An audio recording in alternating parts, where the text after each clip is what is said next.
Hi friends, அனைவருக்கும் காலை வணக்கம். நான் உங்கள் சந்தனா சுந்தரையா. இன்றைக்கி ஒரு சண்டே விலாக் தான். ஆனால் இது இன்றைக்கி நார்மலாக இல்லை. ஏன்னா எப்போயுமே நார்மல்னால் கொஞ்சம் லேட்டாக எழுந்திரிச்சு சமையல் எல்லாமே லேட்டாக தான் பண்ணுவோம். இன்றைக்கி எனக்கு பார்லரில் கொஞ்சம் வேலை இருக்குது. அதனால் சமையல் சீக்கிரம் முடிச்சிடலான்னு சொல்லிட்டு சீக்கிரம் வச்சாச்சு. சாதம் வடித்தாச்சு. அதுக்கப்புறம் சிக்கன் குழம்பு தான் வைக்க போகிறேன். சிக்கன் ஆல்ரெடி நல்லா வதங்கிடுச்சு.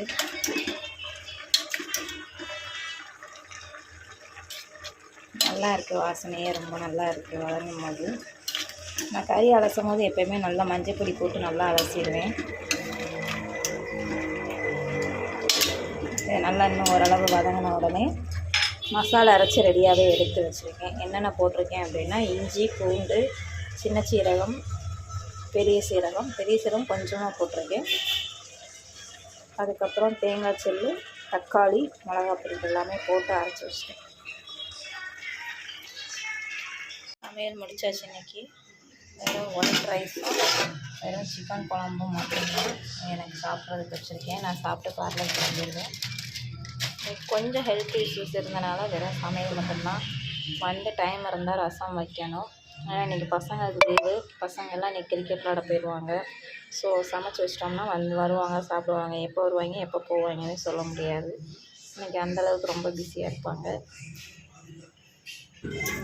பார்லருக்கு வந்தாச்சு. மேக்ஸிமம் சண்டேனா லீவ் விட்ருவேன். இந்த சண்டே இந்த மேம் ரொம்ப நாளாக வரேன்னு சொல்லிட்டு அவங்களால வர முடியல. இன்றைக்கி தான் வர முடிஞ்சது. சரி, இன்றைக்கி நம்மளும் வந்துடலாம். இன்றைக்கி விட்டோம்னா அவங்களால அப்புறம் வர்றதுக்கு ரொம்ப கஷ்டமாயிரும்னு சொல்லிட்டு இன்றைக்கி ஓகே அப்பாயின்மெண்ட்டு கொடுத்தாச்சு.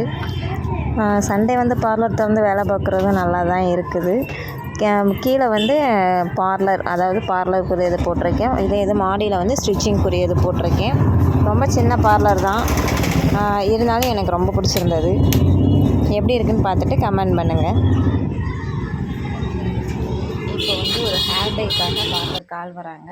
இது நான் ஃபஸ்ட்டு பார்லரில் வச்சு யூடியூப்பில் வீடியோ போடுறேன். அதுக்கு என்னென்ன தேவை அப்படின்றத பார்த்துடலாம். ஃபஸ்ட்டு ஹேர் கிளிப், அதுக்கப்புறம் ஹேர் டைக்கு உண்டான பவுலும் ப்ரஷ்ஷும், அதுக்கப்புறம் ஒரு டைல் கோம்பு, அதுக்கப்புறம் ஒரு டேங்கிள் கோம்பு. இதெல்லாம் ஃபஸ்ட்டு கண்டிப்பாக தேவை. அதுக்கப்புறம் அவங்க மேலே போடுறதுக்கான ஒரு கட் ஷீட், அதுக்கப்புறம் ஹேண்ட் க்ளவுஸஸ் தேவை. அதுவும் எடுத்து வச்சுக்கலாம். கிளைண்ட் வந்த பிறகு வீடியோ எடுக்க முடியாது, முடிச்சு பார்க்கலாம். சண்டே சும்மா இருந்தாவே ஏதாவது ரெசிபி செஞ்சு பார்க்கணுன்னு, சாப்பிட்ணுன்னு ஏதாவது தோணிடுது. ஸோ அதனால் இன்றைக்கி முட்டை, ரவை, மைதா வச்சு குழிப்பணியாரம் ஊற்ற போகிறோம். அது எப்படின்னு பார்க்கலாமா? அதுக்கப்புறம் ஜீனிக்கு பதிலாக சர்க்கரை எடுத்து வச்சுருக்கோம். ஆக்சுவலி கோதுமை மாவு இருக்குன்னு நினச்சேன், இல்லை மைதா தான் இருக்குது. ஸோ மைதா போட்டு இன்றைக்கி குழிப்பணியாரம் பார்த்துடலாமா? 4 முட்டை உடச்சி ஊற்றிருக்கு. இதை நல்லா இப்போ பீட் பண்ணிக்கலாம். பீட் பண்ணிக்கிட்டு அப்படியே இதில் கொஞ்சம் சர்க்கரையும் வந்துடலாம். சர்க்கரை போட்டாச்சு. அதுக்கப்புறம் மைதா மாவு போட்டுக்கலாம்.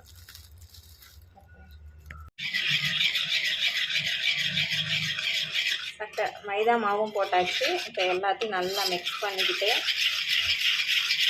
மைதா மாவு நல்லா பீட் பண்ணிவிட்டு இப்போ அதே அளவுக்கு ரவை போட்டாச்சு. இப்போ 1 பிஞ்ச் ஆஃப் சால்ட் இதுவும் போட்டாச்சு. இது நல்லா மிக்ஸ் பண்ணிவிட்டு என்ன பண்ணலான்னா, ஒரு 10 நிமிஷத்துக்கிட்ட ரவையை ஊற வச்சிடலாம். நான் ரவை அதில் இருக்க தண்ணி பதத்தெல்லாம் இழுத்துரும். ஸோ நான் அதனால் ஒரு 10 நிமிஷம் ஊற வச்சுக்குவோம். ஓகே, மாவு ரெடியாகிடுச்சு. கரெக்டாக ஊற்றுறப்ப தான் இருக்குது. இங்கிட்டு கல்லும் காஞ்சிருச்சு. இப்போ நம்ம பணியாரத்தை ஊற்றி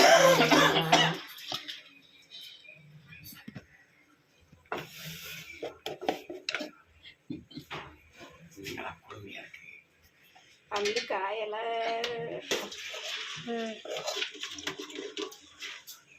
ஒரு அரை இது அளவுக்கு மட்டும் ஊற்றுங்க. ரொம்ப ஃபுல்லாக ஊற்றுற மாதிரி ஊற்றாதீங்க. இவ்வளோ போதும். இப்போ ஊற்றியாச்சு. நான் அடுப்பு சிம்மில் தான் வச்சுருக்கேன். ஸோ சிம்மில் வச்சு ட்ரை பண்ணுங்கள். ஏன்னா முட்டை சர்க்கரை போட்டிருக்கனால சீக்கிரம் கருகும். அதனால் சிம்லேயே வச்சுருங்க. மேக்ஸிமம் எல்லாம் ரெடி ஆயிடுச்சு.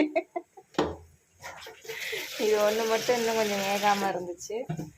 அது இப்போ நல்லா திருப்பி போட்டுடலாம். இந்த மாதிரி பாதி அளவுக்கு ஊற்றினா நல்லா இருக்கும்னு நினைக்கிறேன். ஏன்னா இது இன்றைக்கி தான் நானே ஃபஸ்ட் டைம் பண்ணுறேன். ஸோ நல்லா தான் இருக்கும்.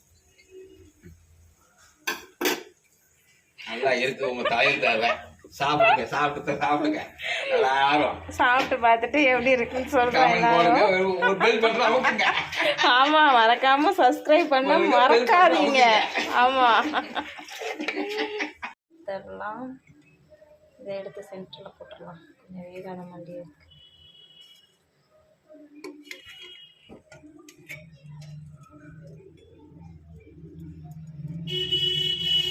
அவ்வளோதான். மொட்டை வாசனையும் வரத்தான் செய்யுது.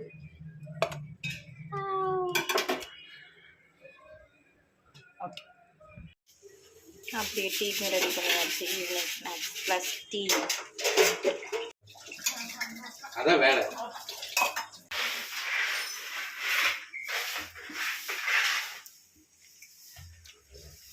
பாப்பா எப்படி இருக்கு?